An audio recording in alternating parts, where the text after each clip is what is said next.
warahmatullahi wabarakatuh. Alhamdulillah, pada kesempatan kali ini dalam mata kuliah Ilmu Pendidikan Islam pertemuan ketiga, kita akan membahas tentang dasar-dasar dan tujuan pendidikan Islam.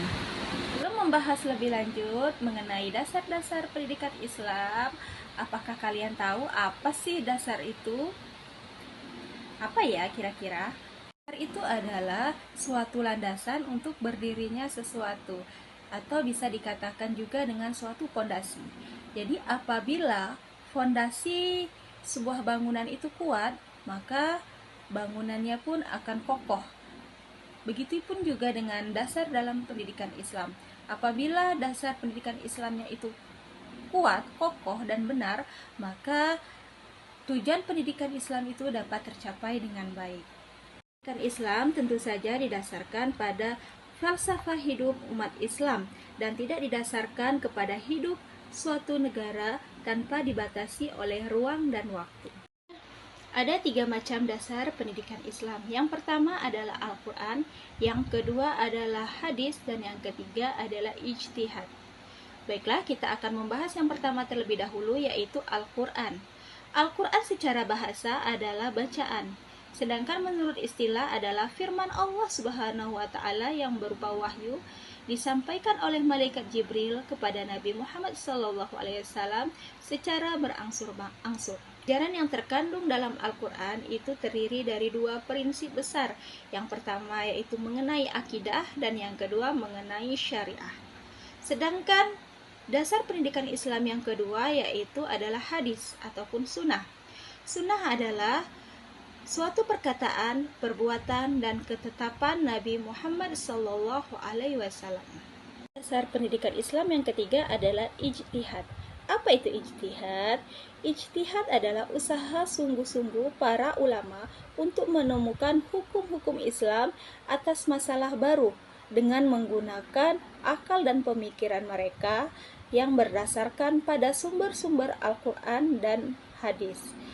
Adapun ijtihad ini diperlukan untuk menjawab tantangan zaman dan masalah baru yang belum ada ketentuannya di dalam nas. Terdapat dasar pendidikan berdasarkan Al-Quran. Kalian bisa cari dasar pendidikan berdasarkan Al-Quran itu yang mana terdapat di dalam surah An-Nahl ayat ke-64, yang artinya, dan kami tidak menurunkan kepadamu Alkitab atau Al-Quran, melainkan agar engkau menjelaskan kepada mereka apa yang mereka perselisihkan itu, dan sebagai petunjuk serta rahmat bagi orang-orang yang beriman. Inilah dasar pendidikan berdasarkan Al-Quran. Selanjutnya kita akan membahas tentang tujuan pendidikan Islam. Apa sih tujuan itu? Tujuan adalah sesuatu yang diharapkan tercapai setelah sesuatu usaha atau kegiatan tersebut selesai. Jadi, setiap kita tentulah punya tujuan. Seperti halnya kita kuliah, kita juga mempunyai tujuan apa kita kuliah. Begitu pula dengan tujuan pendidikan Islam. Ada beberapa tujuan pendidikan Islam. Yang pertama yaitu tujuan tertinggi atau terakhir.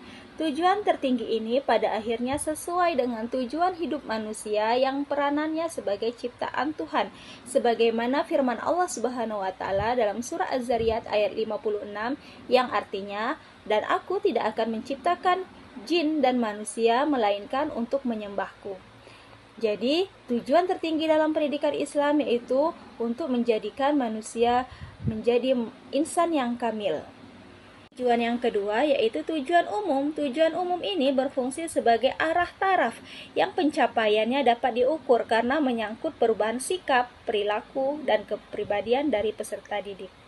Yaitu tujuan khusus. Tujuan khusus ini bersifat relatif sehingga dimungkinkan untuk diadakan perubahan di mana perlu sesuai dengan tuntutan dan kebutuhan selama tetap berpijak pada kerangka tujuan tertinggi atau terakhir dan umum tersebut. Yang keempat yaitu adalah tujuan sementara. Apa sih tujuan sementara? Tujuan sementara ini merupakan tujuan yang akan dicapai setelah anak didik diberi sejumlah pengalaman tertentu yang direncanakan dalam suatu kurikulum pendidikan formal.